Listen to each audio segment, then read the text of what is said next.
Para lang to sa gustong matutong mag-crane. Ang biyasa na kayo dito, skip nyo na lang.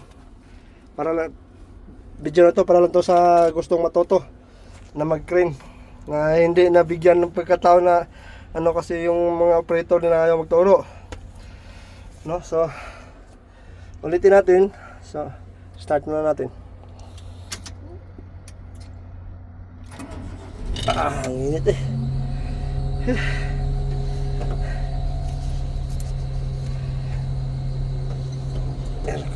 Aircon eh. So sinipon ako eh. Sinipon lagnat. Tinamaan ng ano. Asama ng ramdam. Pasok pa rin tayo. So ayun na, naka-start na. So ito, naturo na natin to. Mamaya ulitin natin. So naka-start na yan. Pag on natin ng PTO, yan, ganyan ang labas, filter. So kita nyo yan.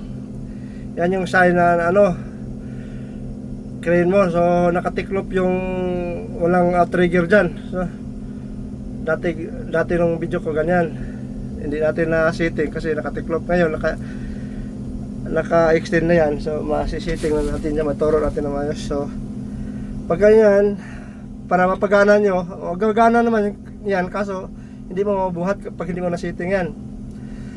So pindutin mo lang tong outrigger sign. Yan, lalabas na yan dyan, oh. Yan, full extend. Mayroon dyang hindi full extend. Saka yan. Pag click mo na ito yung okay. Click mo na yan. Oh, yan. Okay na yan. Mabubuhat mo na yan. Tapos yung pagpalit naman ng ito, para makita mo yung kung ilan yung swing degree mo, yung ito sa ano to eh. Ano to? Sa height. Ito sa boom angle. Ito yung reduce boom length. So mag-change ka ng ribbing, yan, ng main hook, naka-4 yan. So i-change mo yan, kung i-change mo ng halimbawa 6 part line, ito lang din ng sign hook, labas yan, 4 part line. So select 4, 3 o 5, 6 part line hanggang ano yan, 13 hanggang 13 part line. So 4 lang yung gamit natin, 4 part line lang. Yan. Tapos kung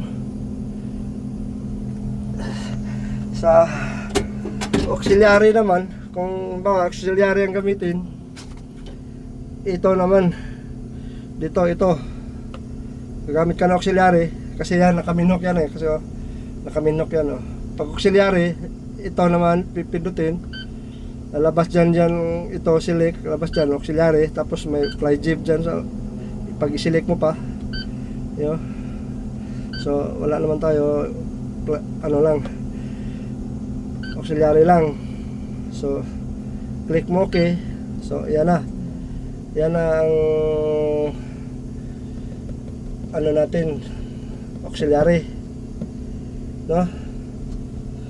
So ulit guys para lang to sa gustong matuto mag-operator, sa gusto lang, sa marunong ka na, biyasa ka na nito, skip mo na lang yung video. So yun nga, ito ano natin, ito auxiliary. So pindutin natin, tutunog yan, ano pa, nakaano pala ito, ano pa natin ito para malaman natin na yan, tunog yan, ito naman sa minok.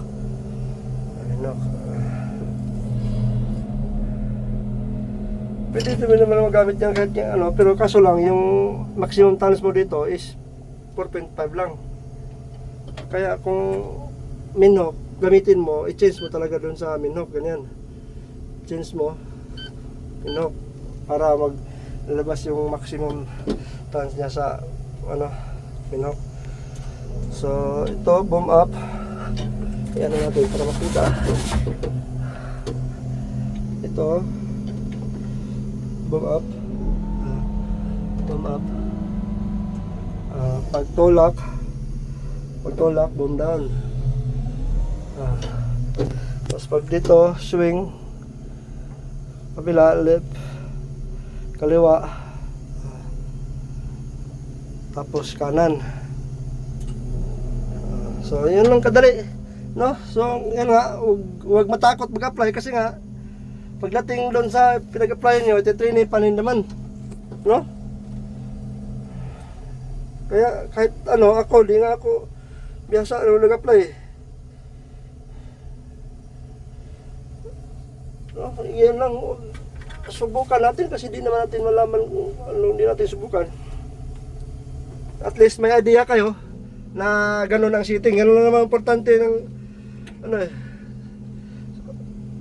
So yun, para makatulong sa iba na gustong matuto, pa-share lang, share, like, and follow na din.